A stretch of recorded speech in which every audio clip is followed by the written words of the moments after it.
Saudara yang terkasih dalam Tuhan Yesus Kristus, kita berjumpa kembali dalam Sapaan Rohani hari ini. Dalam sebuah percakapan grup di WA, saya menjumpai satu contoh yang menarik. Ada seorang yang membagikan sebuah berita, dan ketika ada orang yang berkomentar di dalam grup itu, menanyakan, berita tentang apakah ini? Orang yang membagikan itu lalu menjawab, saya juga belum tahu, saya belum baca isinya. Saya bagikan saja di sini. Siapa tahu ada yang tertarik. Saya kira kita bisa merasakan ada yang janggal. Kenapa? Karena orang yang membagikan berita itu rupanya bukanlah orang yang sudah lebih dahulu memeriksa isi berita itu.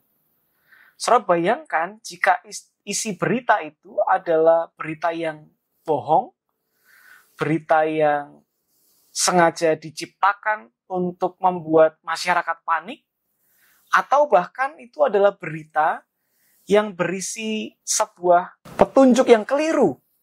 Misalnya berkaitan dengan kesehatan, atau tentang sebuah pekerjaan, atau tentang isu tertentu. Maka saudara bisa membayangkan dampaknya akan sangat berbahaya bagi kehidupan orang yang membaca itu dan mempercayainya. Saudara yang terkasih, di dalam Daniel pasal 12 ayat 3 disebutkan, dan orang-orang bijaksana akan bercahaya seperti cahaya cakrawala, dan yang telah menuntun banyak orang kepada kebenaran seperti bintang-bintang, tetap untuk selama-lamanya. Bagian ini, saudara sekalian, diungkapkan kepada Daniel di dalam pewahyuan. Pewahyuan tentang akhir zaman. Saudara sekalian, saya kira kita sepakat bahwa di era informasi dan teknologi yang berkembang begitu cepat hari-hari ini, ada begitu banyak berita yang membanjiri media sosial kita, membanjiri handphone kita. Mulai dari percakapan-percakapan pribadi sampai di dalam grup-grup WA. Sayangnya ada banyak berita dan informasi pula yang dibagikan, yang disebarkan tanpa jelas dan tanpa isinya dapat dipertanggungjawabkan.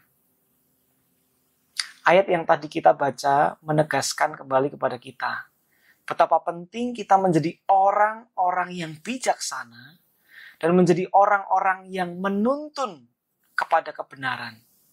Dan bukan pada kebohongan, apalagi kepada bencana informasi. Oleh karena itu, saudara sekalian, didorong oleh semangat dari ayat Alkitab ini, mari sama-sama kita jadi orang yang bijak dan punya kemauan untuk membawa orang pada kebenaran.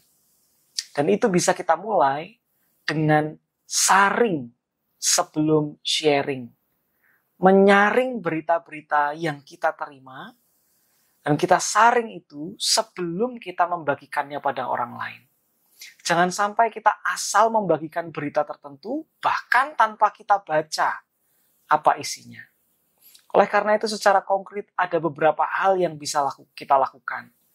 Kalau saudara menerima sebuah berita, maka saudara bisa cari tahu apakah berita ini benar atau tidak. Jika berita ini atau informasi ini tidak benar, maka jangan bagikan. Dan kalau saudara menjumpai bahwa berita ini benar, maka saudara harus menanyakan pertanyaan berikutnya. Apakah berita ini, informasi ini, sekalipun benar, adalah sesuatu yang bermanfaat? Jika tidak bermanfaat, jangan bagikan.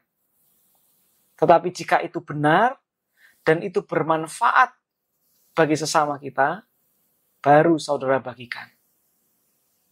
Hal-hal tadi setidaknya akan menolong saudara sekalian untuk tidak menuntun orang pada kebohongan, pada kesalahan.